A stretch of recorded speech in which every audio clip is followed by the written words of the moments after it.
Hi, thank you for joining me here today. I hope you're doing well.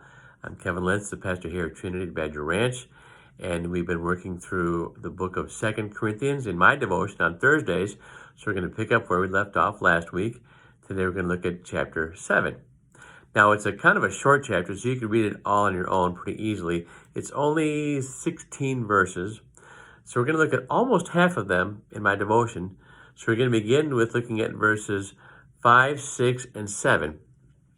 And they read, "When we came to Macedonia, this body of ours had no rest." He meant their physical body. "But we were harassed at every turn, conflicts on the outside, fears within. But God, who comforts the downcast, comforted us by the coming of Titus, and not only by his coming, but also by the comfort you had given him. He told us about your longing for me, your deep sorrow, your ardent concern for me, so that my joy was greater than ever."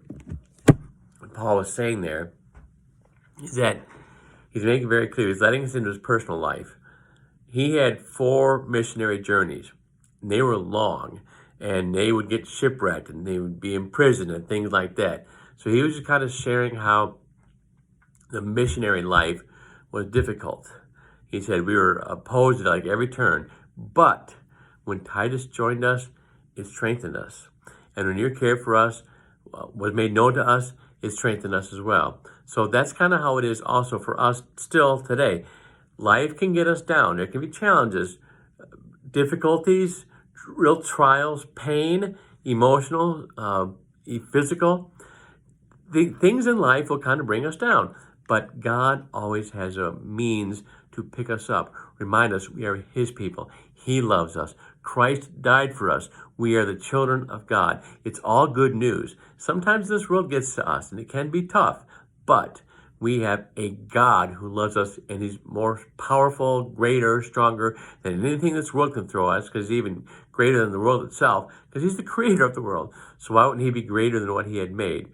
So Paul was simply saying, we're having a tough time, but God blessed it in such a way by sending us the right people at the right time to help us to survive. We'll look now at verses 8 through 11. It's kind of long.